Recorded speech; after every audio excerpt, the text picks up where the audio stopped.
गोपीनाथ जी महाराज ની જય, શ્રી રાધારમણ દેવની જય, શ્રી મદન મોહનજી મહારાજની જય, શ્રી ધર્મ ભક્તિ વાસુદેવની જય, શ્રી સિદ્ધેશ્વર મહાદેવની જય, શ્રી વિઘ્ન વિનાયક દેવની જય, શ્રી કષ્ટભંજન દેવની જય.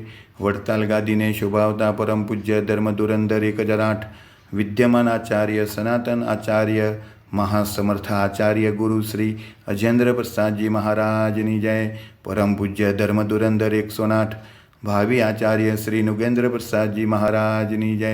સમગ્ર ધર્મકુળ ભક્તિકુળ ભગવાનના વાલા સર્વે મુક્તો સર્વે સંતો ભક્તોના ચરણોમાં કોટી કોટી સાષ્ટાંગ દંડવત વંદન પ્રણામ સાથે સૌ ભક્તોને જય સ્વામિનારાયણ. શ્રી હરિચરિતામૃત સાગર ભગવાનની લીલા અને આજ્ઞા. આધારાનંદ સ્વામીના પ્રયત્નથી સરકારે કડિયાની નાતનું જમણ બંધ કરાવ્યું. ત્યારે નારૂપંત નાનાએ આધારાનંદ સ્વામીને કહ્યું કે કડિયા હરિભક્તોની વાત તો ઘણી બગડી ગઈ છે. કેમ જે આ વાત તો સરકાર સુધી પહોંચી ગઈ છે. હવે જો હું સરકારમાં જઈને કાંઈ કહું તો સરકાર મને કહેશે કે શું તમે લાંચ લીધી છે? જેટલા સરકારી માણસો હોય છે તે લાંચ લીધા સિવાય કાંઈ કામ કરતા નથી. મારું મન સાફ છે તો પણ તેમને મારા ઉપર લાંચ લીધી હોવાનો સંદેહ થાય છે. સરકાર અને જેટલા સરકારી મનુષ્યો છે તે બધાએ રૂપિયા વિના કામ કરતા નથી. સરકારમાં તો આઠે પહોર રૂપિયા વિના કોઈ કામ સિદ્ધ થતું નથી. રૂપિયાની ઉપર જ બધી રમત હોય છે. અરે રૂપિયા તો મરી ગયેલી બાબતને પણ જીવાડી દે છે. જેને જેવું કામ હોય તેવું તે કામ રૂપિયા કરી આપે છે. ત્યારે આધારાનંદ સ્વામીએ કહ્યું કે જો રૂપિયા જ કામ કરતા હોય તો પછી તમે શું કર્યું કહેવાય? જ્યારે સ્વામીએ નાના સાહેબમાં કાંઈ જીવ નક્કર ઈરાદો દેખ્યો નહીં એટલે તરત જ ત્યાંથી ઉઠી ગયા. જો કે નાના સાહેબનું સરકારમાં ઘણું માન હતું, છતાં નાના સાહેબે સંતની લગાર પણ મોહબ્બત સંબંધની શરમ રાખી નહીં. તેથી સંત અંતરમાં દુખાઈ ગયા અને તરત જ ત્યાંથી ચાલતા થયા. પછી સ્વામીના દિલમાં શ્રીહરિએ આવીને એવી પ્રેરણા કરી કે રામચંદ્ર વૈદ સારા હરિભક્ત છે. તેમનો ઘણો યશ પ્રસેલો છે. તેમનું અંતર કોમળ છે. તેથી પોતાથી જેટલું થઈ શકે તેટલું પરોપકારનું કામ કરવામાં તેમને ઘણી રુચિ વર્તે છે. જો ભક્તો, જ્યારે ભગવાન ક્યાંક મોટપ આપે, રૂપ આપે, ગુણ આપે, અધિકાર આપે, પદ આપે, કોઈ પણ જાતની મોટપ આપે, આગેવાન બનાવે, કાર્યકર બનાવે, પ્રમુખ બનાવે, ટ્રસ્ટી બનાવે, ચેરમેન બનાવે, કોઠારી બનાવે, કાંઈ પણ ભગવાન મોટપ આપે, પણ ભગવાનને આગળ રાખીને જેટલા કામ થાય એટલા ભગવાનને રાજી કરવા માટે તૈયાર થવું. કદાચ આપણી મોટપ આ દુનિયાના લોકો છીનવી લે તો ભલે છીનવાઈ જાય, પણ આપણાથી જેટલું નાના ગરીબ હરિભક્ત બ્રાહ્મણનું કે કોઈ પણ સંતનું કે હરિભક્તોનું કામ થતું હોય કે કોઈ પણ વ્યક્તિનું કામ થતું હોય, આપણી પાસે અધિકાર હોય, પદ હોય તો આપણાથી જેટલું કામ થાય એટલું કરવું. કેમ કે મોટપ કોઈની આપેલી હોતી નથી. મોટપ તો એક ભગવાન આપે છે અને એ ભગવાનની આપેલી મોટપને કોઈ ગમે એમ આંચકા મારે, કોઈ છીનવી લેવા ગમે એટલા પ્રયાસ કરે, પણ ભગવાનની આપેલી મોટપ ક્યારેય અંદરથી જતી નથી. એને કોઈ છીનવી શકતું નથી. જો તમારામાં નિખાલસ ભાવ હોવો જોઈએ, આપણામાં દંભ અને કપટ હોવું જોઈએ નહીં. અને હું મોટો છું, મારાથી થાય, મારી વગર ન થાય એવું તો ક્યારેય મનમાં લાવવું જ નહીં. કેમ કે આ દુનિયા આપણા નહોતા તોય ચાલતી હતી, આપણે સેવી તોય ચાલે છે અને નહીં હોય તો પણ ચાલશે. કેમ કે આ દુનિયા ચલાવી ભગવાનના હાથમાં છે. ભગવાન કોને કેટલી મોટપ ક્યારે આપે, કેટલો સમય આપે, એ બધી ભગવાનના હાથની વાત છે.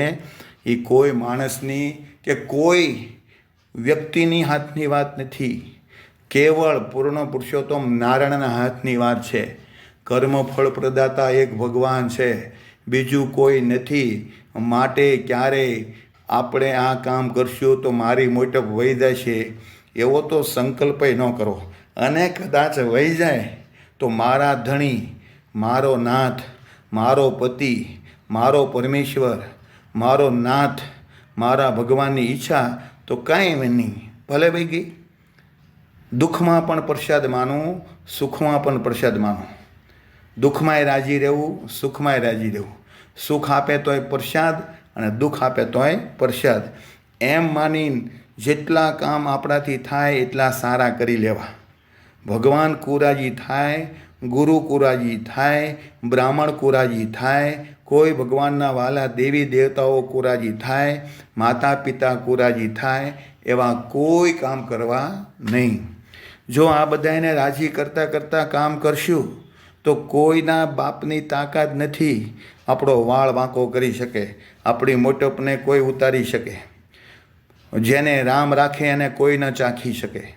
માટે ભગવાનના બળે રહેવું, ભગવાનના ભરોસે રહેવું, ભગવાનના કેપે રહેવું, કોઈ વ્યક્તિના કેપે ન રહેવું. ભગવાન કરતા હરતા છે એમ માનવું. કરતા એ છે એટલે આપનારા એ છે, હરતા કહેતા લઈ લેનારા એ જ છે એમ માનીને આપણે ભગવાનના કામમાં ભળવું, સાચા કાર્યમાં ભળવું અને ભગવાન રાજી થાય એમ કરવું. એ જ ભગવાનની કૃપાનું ફળ છે. આવી સમજણ જ્યારે આવે તો જો આધારાનંદ સ્વામી નારૂપંત નાના પાસે આવ્યા તો નારૂપંત નાને એવું રાખ્યું હતું, ઓહોહો આ સ્વામી આવ્યા તો મારે આ કામ કરવું છે, મારી સત્તા રહે તોય ભલે, ન રહે તોય ભલે, પણ મારે તો આ કરવું છે. આપણાથી જે કામ થાય એ કરવાનું, પછી ન થાય તો ભગવાનની ઈચ્છા, પણ બળ તો કરો. આપણે ધંધો કરવા માટે રાત દિવસ સવારે જાગીને 8 વાગે ત્યાં ઓફિસ એક ધંધે વ્યાદ આવી, સાંજે 8-9 આવી છીએ તો ઘણીવાર નુકસાનય જાય છે, મૂળગાય થાય છે અને નફોય થાય છે. તોય આપણે નથી જતા, નુકસાની જાય તોય નથી જતા. લાખો કરોડો રૂપિયા ધંધામાં, બિઝનેસમાં, ફેક્ટરીમાં, મિલમાં રોક્યા હોય તોય નુકસાન થાય. ઘણીવાર ન રોક્યા હોય તોય નફો થાય છે ને મૂળગાય થાય.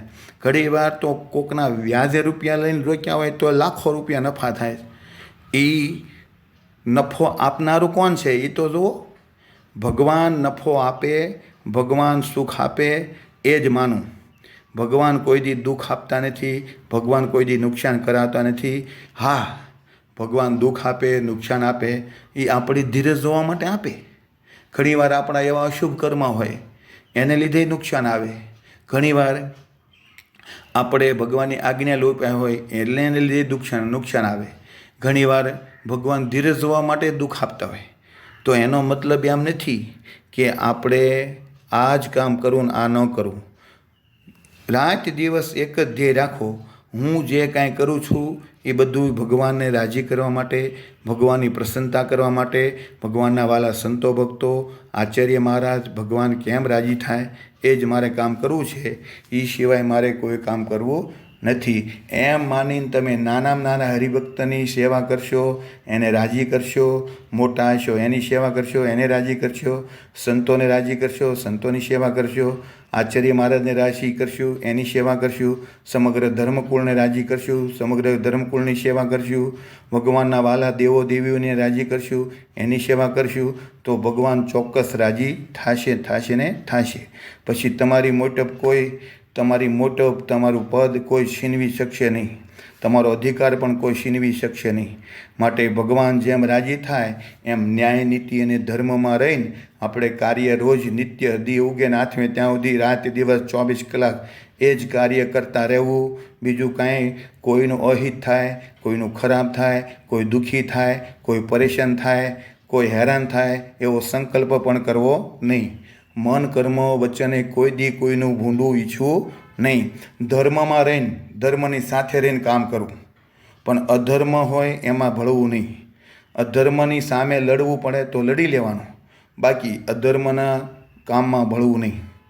તો સ્વામીના દિલમાં શ્રીહરિએ આવીને એવી પ્રેરણા કરી કે રામચંદ્ર વેદ સારા હરિભક્ત છે, તેમનો ઘણો યશ પરસેલો છે, તેમનું અંતર કોમળ છે.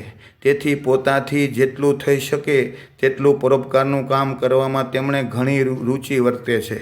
બીજાનું સારું થતું હોય, ભલું થતું હોય એવી આ રામચંદ્ર વેદને રુચિ હતી.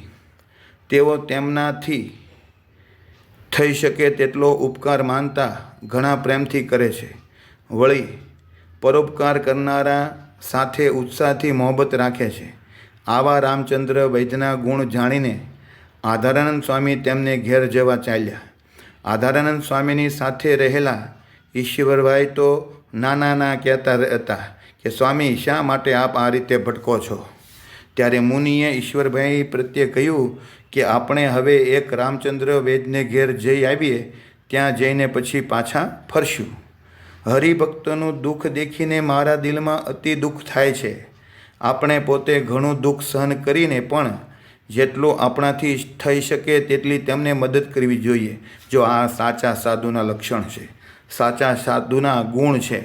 અંદોર અંદર બધાડે નહીં, અંદોર અંદર ઝઘડાવે નહીં, ભાઈઓને નોખા કરાવે, બહેનું ભાઈ બહેનને નોખા કરાવે, સાસરા જમાઈને નોખા કરાવે, મામા ભાણેજને નોખા કરાવે, બાપ દીકરાને નોખા કરાવે. આ જે નોખા કરાવે એ સાધુ ન કહેવાય, તો શૈતાન કહેવાય, શૈતાન. માટે એવા સાધુથી દૂર રહેવું. જો આ સાધુના લક્ષણ જુઓ કે પોતે કેટલા દોડાદોડી કરીને એક ના પાડી તો બીજે જ્ઞાન, બીજે ના પાડી તો ત્રીજે જઈને તે આ મહેનત કરે છે. કરતા કોણ છે? ભગવાન. એમ માનીને દોડીને જેમ ભક્તો રાજી થાય, સુખી થાય એ માટે મહેનત કરે છે. આપણે હવે રામચંદ્ર વૈદ્યને ઘેર જઈને આવીએ, ત્યાં જઈને પછી પાછા ફરશું. હરિભક્તોનું દુઃખ દેખીને મારા દિલમાં અતિ દુઃખ થાય છે. જો ભક્તો નાના ભક્તો હોય, મીડિયમ ભક્તો હોય કે મોટા ભક્તો હોય, મૂળ તો ભગવાનના ભક્તો છે ને, એ દુઃખી થાય તો આપણે દુઃખી થવું, એના દુઃખમાં આપણે ભળવું, એના કામકાજમાં ભળવું તો ભગવાન બહુ રાજી થાય. તમે હું લાખ માળા ફેરવો ને અને એક ભક્ત, ગરીબ ભક્તનું જો દુઃખ દૂર પડતું હોય ને એમાં ભળીએ ને તો લાખ માળા જેટલું ફળ ભગવાન આપણને આપે. આપણે પોતે ઘણું દુઃખ સહન કરીને પણ જેટલું આપણાથી થઈ શકે તેટલી તેમને મદદ કરવી જોઈએ. આ રીતે રજકચ કરતા બંને જણ રામચંદ્ર વૈદ્યના ઘર તરફ ચાલ્યા. વૈદ્યનું ઘર બાજવાડામાં હતું. જ્યારે તેમના ઘરની સમીપે પહોંચ્યા ત્યારે રામચંદ્ર વૈદ્ય સામા મળ્યા. તેમણે સ્વામીને કહ્યું કે સ્વામી, આપ ક્યાં જાઓ છો? ત્યારે વૈદ્ય ગાડીમાં બેઠા હતા. તેઓ ગાડી વિના જતા આવતા નહીં. તે સમયે સ્વામીએ કહ્યું કે આજે અમારે તમારું કામ પડ્યું છે.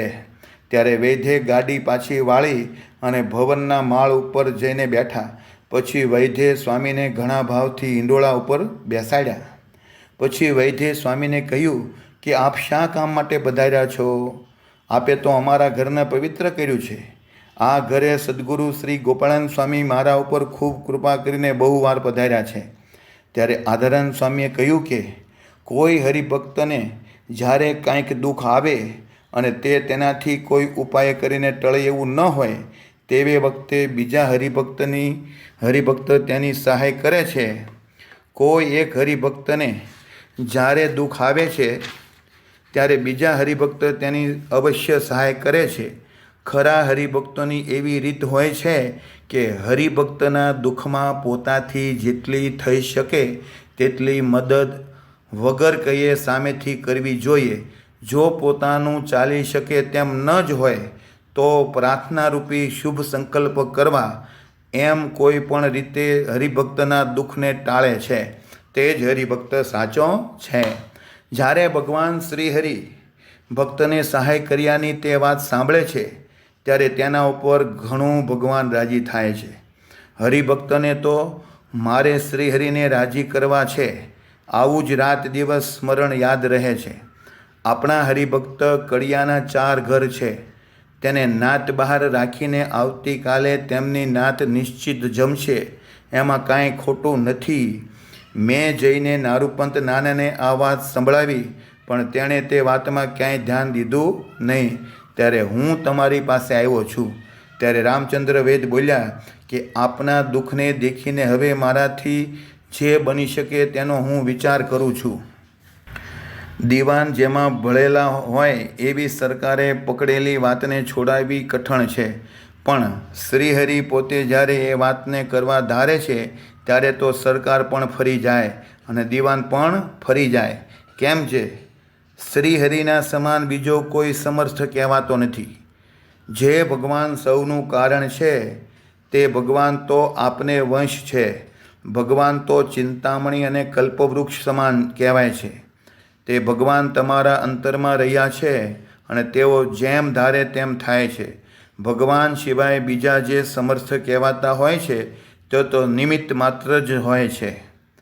માટે સ્વામી, હવે આપ મંદિરમાં જાઓ. આપે જે વાત કહી તેનું ફળ જેવું દેખાશે તે હું આપની આગળ નિવેદન કરીશ. જેવું પરિણામ આવ્યું દેખાશે તે સાંજ સુધીમાં હું કહી દઈશ. પછી આધારાનંદ સ્વામી મંદિર આવ્યા. પ્રભુએ જેટલી બુદ્ધિ પ્રકાશી તેટલી આ બધી વાત કરાવી. જ્યારે સ્વામી મંદિર જવા માટે ચાલ્યા ત્યારે વૈદ્ય પોતાની ગાડીમાં બેસીને તત્કાળ સરકાર પાસે ગયા. ત્યાં સરકારને જેમ થઈ હતી તે વાત બધી કહી. કડિયાની બધી નાત આવતીકાલે જમશે. તેમાં જ્યારે 4 ઘરના કડિયાઓ બેસે ત્યારે જ તે એ નાત બધી જમે. એમ જો થાય તો અમે ઘણા ખુશી થઈશું. માટે આપ મારું એટલું વચન માનો. આપને જેટલા રૂપિયા જોઈએ તેટલા હું મારા ઘરના આપું છું. હું રૂપિયા દેવા માટે જ આવ્યો છું, કારણ કે સરકારને ધન ઉપર ભાવ છે. રૂપિયામાં તમારા દીવાન ઘણા ખુશી રહે છે. રૂપિયાની સમાન બધા જ રાજ્યમાં કોઈ વાત કહેવાતી નથી. જેટલા કજિયા છે તે બધા રૂપિયા જ કરાવે છે. રૂપિયામાં કજિયો રહ્યો છે અને છેવટે રૂપિયા જ કજિયો મટાડે છે. આ રીતે રામચંદ્ર વૈદ્યને સાચી વાત લઈને આવેલા જોયા ત્યારે સરકાર ખૂબ રાજી થયા અને સરકારે કહ્યું કે રૂપિયા તો અમને ઘણા મળે છે. પછી સરકારે પોતાના એક દૂતને બોલાવીને કહ્યું કે તું જઈને કડિયાઓને કહે કે હવે નાતમાં કોઈ જ જમે નહીં.